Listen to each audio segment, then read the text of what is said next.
Welcome to Breathing is Action, a meditative affirmation podcast aimed at reaching teens and adults, everyone, everywhere. I am your host, Macy. Hello. Today I wanted to talk about freedom. And what I mean by that, of course, is freedom to be ourselves. This is a very important theme in the lives of teens, but dare I say that even adults are still learning who they are, and I think that that's normal because every life stage gives you a different version of yourself. So even if you think you know yourself, a couple of years down the line, a whole bunch of things that are different, you've been through a few other things, it changes you. So you're always continuously discovering who you are, and that's part of this journey on earth, this beautiful journey to discover who we are and to give ourselves the love and the freedom to be who we are. I am a mother. I have roles and responsibilities that I have to accomplish, so I can be myself, but I also need to be aware of the people around me and the people I take care of. That's part of the deal, and that's a choice that I've made, and I'm happy to do it. So I can be myself, and part of who I am contains the identity of mother, contains the identity of daughter, sister, friend, enemy. Hopefully not, but you know what I mean? So we take on all these different roles in our life, and that also is part of who we are, and we can give ourselves permission to also be these different roles in the way that we really want to be. And you really do get to decide what kind of parent that you want to be, what kind of friend that you want to be. There's a lot of outside messages trying to tell us that this is how it should be done. And you really get to sit there and assess, do I agree with those inputs or not? And in order to gift ourselves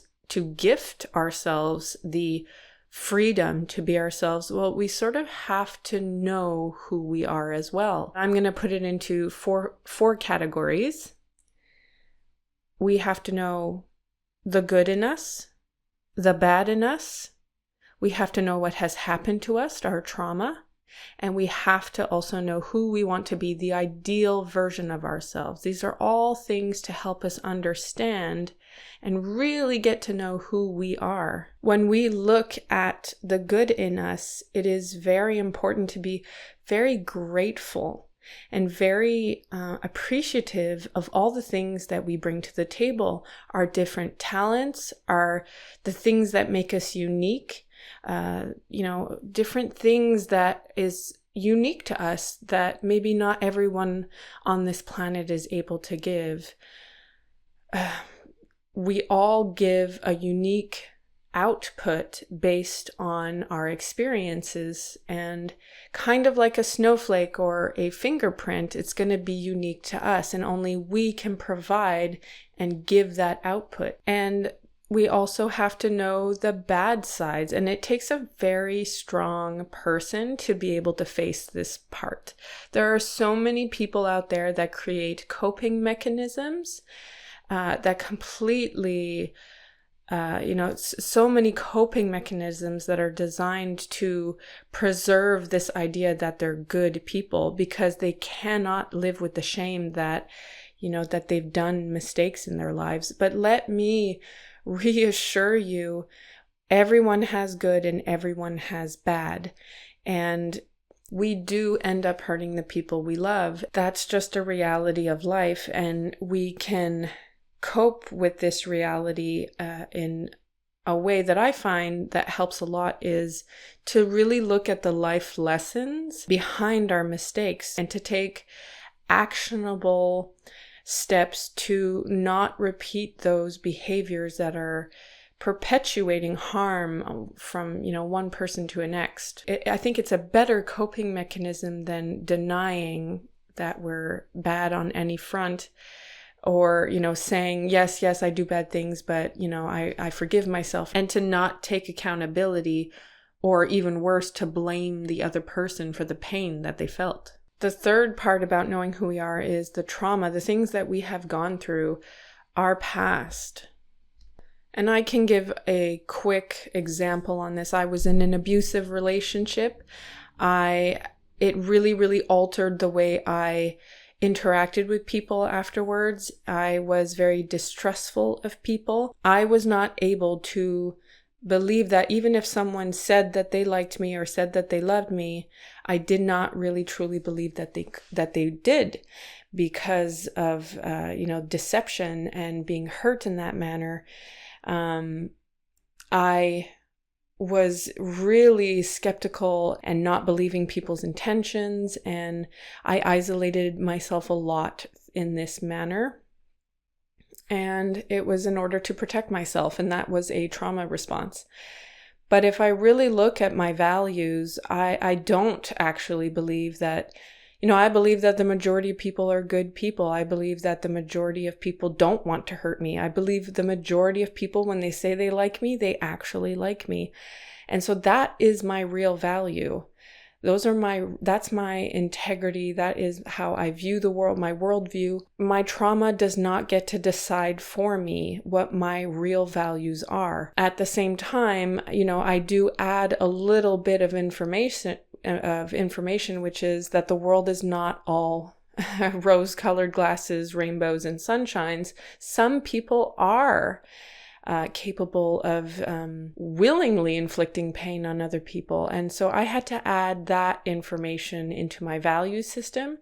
And I was a different person moving forward after that. But now that I've kind of come to terms with some of the trauma that I gained from certain parts of my life, I integrate some of that negativity, some of that darkness to have a different worldview, but at the same time, I still have values that are very, that don't require me to isolate myself or be distrustful of everyone I meet. And so that is truly how I feel. And so we can contemplate about that. We can reflect on that. And it takes a long time, right? Trauma is not something that is fixed in a day. Discovering our personalities, facing our mistakes, none of this is something you can do in a week, right? So we have to be patient with ourselves. We don't have to have it all figured out right now. And I think that that's important to remember. And the fourth last thing to think about when we're trying to know who we are is our ideal selves. Who do we want to be? If we could be our best, if we're loving ourselves into our best versions of ourselves, who do we want to be? What do we love doing? What brings us joy? What makes us happy? What makes life worth living? What makes you feel alive? And how can we incorporate a little more of these things, these ideals, into our life? I am someone who, I have my faults. I am not a perfect person. I can be impatient sometimes. I can be, I don't watch my words. I can be a little sassy. I can be a little passive aggressive. And so I can admit that to myself. And I really want my ideal version of myself to be someone who is a lot more patient and who speaks to others and weighs their words. These are things that we have to work towards. And so we can ask ourselves, how do I like to be talked to? How do I like to be treated? How do I like conflicts to go? We can't avoid conflicts in life. It's a part of life. The moment you have another person in front of you with a different perspective and different likes and dislikes, it's going to create clashes sometimes. It's going to create conflict. So it's not about never having conflict, but it's how do you do conflict, right? And so how do I like to be? Do I like to be yelled at? Do I like violence done to me? Do I like being rejected from a group or a clique of people? Do I like being gossiped about and pitted one against the other and stuff like? Do I enjoy that? No, none of that is enjoyable. So I'm going to do my very best not to inflict that onto other people. My behavior is going to reflect my values and my integrity. So if we are people who know ourselves in and out. We know the good in us. We believe in it. We are proud of what we bring to the table. We are grateful for who we are. If we can face the bad of ourselves and we have the inner strength and confidence to have a realistic understanding of who we are, and we find the life lessons in our mistakes, and we do not perpetuate cycles of pain onto other people, and we learn from that. If we're able to see ourselves not to see ourselves as before the trauma, but in spite of the trauma, to be able to learn from the trauma as well, and to, remain whole despite the bad things that have happened to us. If we can really know who we want to be in this world, and we're able to embody our values and our integrity, well, this is a natural protection. It gives us freedom from all kinds of control. We can have freedom from manipulation. We can have freedom from oppression, all kinds of freedom from these things that try to put us into metaphorical prisons. Once we know who we are and we love and accept who we are, then it gives us freedom to be who we are. And it is important to view it from that perspective, because if our goal is to be free from control, free from oppression, that's not a good starting point necessarily, because that's based on fear, right? We're afraid of control, we're afraid of manipulation, we're afraid of being put in a box, we're afraid of being told, who we are and what we're supposed to be. That is a fear-based thinking pattern. However, if we are simply looking to love ourselves, and it is not freedom from, it is freedom to be, freedom through knowing ourselves. And this is, it's love-based. It's a love-based perspective, and the natural outcome will be, and you can trust it, that the natural outcome in the end is freedom from. However, it's coming from a place in your heart that it is freedom to be yourself.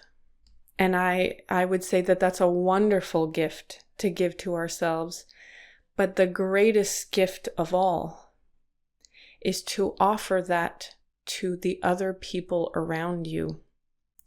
It is so important to be a safe place for people to be themselves, and to offer that gift lovingly, so that people feel safe to be themselves around you, for them to feel like they're allowed to like who they are.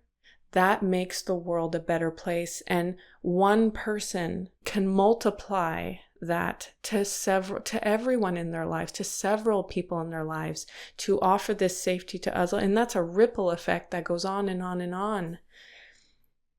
And it's beautiful. It's the greatest gift of all. Freedom for ourselves, that's a beautiful thing. But to offer that to everyone around you, that's beyond great. That's a miracle. That's my little spiel again. And so I hope that inspired some people. I really hope so. I hope it helps a lot of teenagers who are learning to truly know who they are. They're at the beginning stages of really, really exploring that.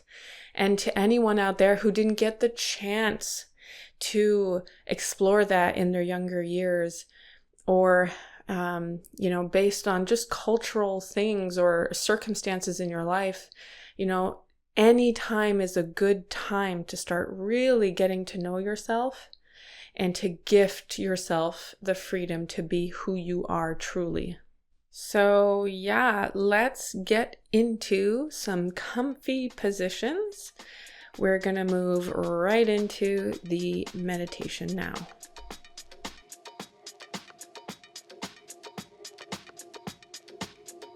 So in the spirit of being free to be ourselves, during this meditation, feel free to move around. Feel free to dance or lie still. Feel free to say the affirmations, not say them in a silly way. You do you. So you are free to be yourself, as silly as you want to see, as if no one is watching. Move around if you want to, or, take it easy, lay back. It's up to you. You're in full control today.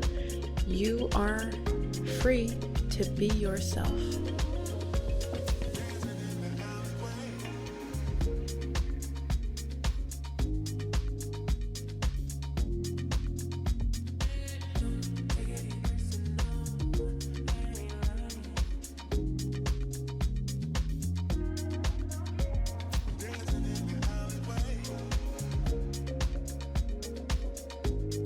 We are going to do a structured breathing. So feel free to have fun with this structure that I will provide today. We will do 4 seconds on inhale, 4 seconds holding our breath, and then a 4-second exhale.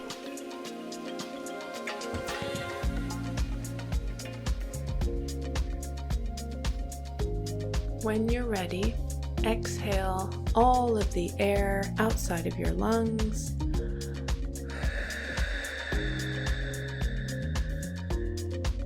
And inhale. 1, 2, 3, 4. Hold. 1, 2, 3, 4. Exhale. 1, 2, 3, 4. Inhale. 1, 2, 3, 4. Hold. 1, 2, 3, 4. Exhale. 1, 2, 3, 4. Inhale. 1, 2, 3, 4. Hold. 1, 2, 3, 4. Exhale. 1, 2, 3, 4. Very good. Breathe normally in and out.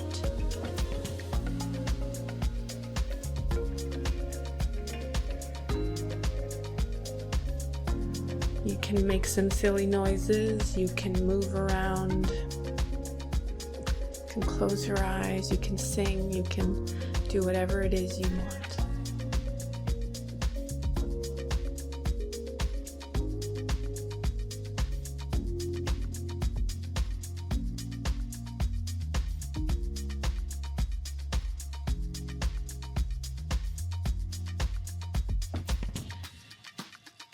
We are now going to move into the affirmations part of the meditation. Again, following the theme of being free to be ourselves.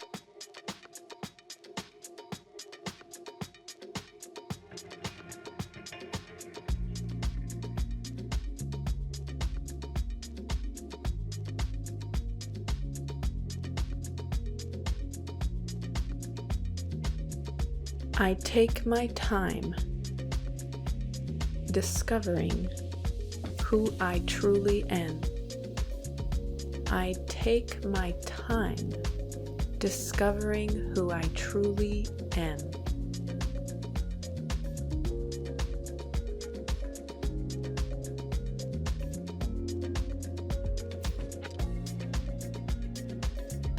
I learn from my mistakes by looking at the life lessons.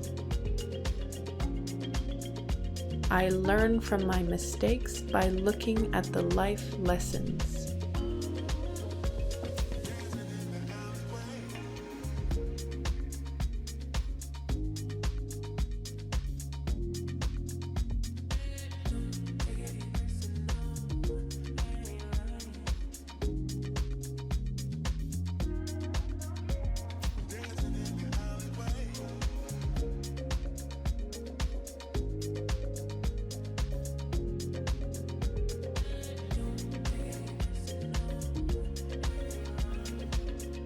I nourish the parts of myself that I'm proud of and that I love. I nourish the parts of myself that I'm proud of and that I love.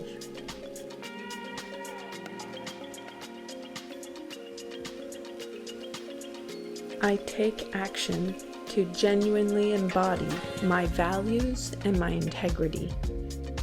I take action to genuinely embody my values and my integrity.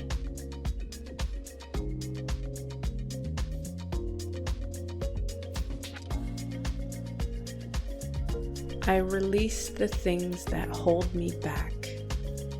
I release the things that hold me back.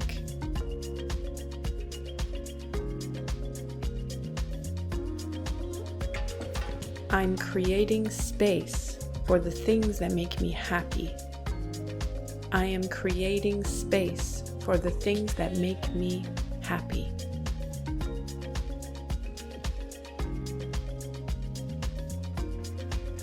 I gift myself permission to be who I truly am. I gift myself permission to be who I truly am.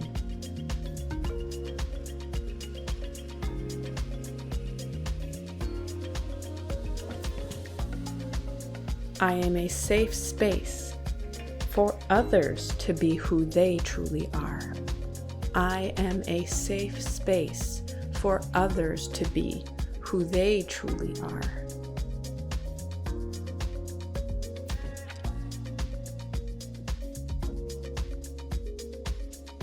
I am free to be me. I am free to be me.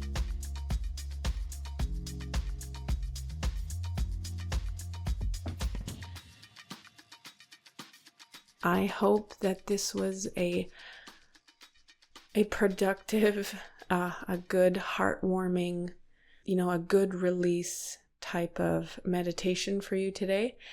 And I hope that this serves you in the best way possible. I hope this helps many people on earth. I hope it helps as many people as possible to help them love themselves and to see themselves realistically and to love themselves into their best version of themselves. I believe that there are a lot of good people out there, and I believe that we can make a difference. And it's a ripple effect of love, and it's a ripple effect of respecting ourselves within and extending that to others as well. So let's be the change we want to see in the world.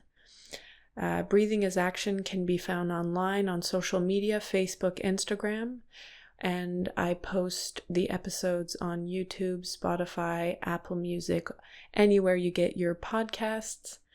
So take good care of yourself, guys. I hope you take care of the people you love as well. And a million hugs to all of you.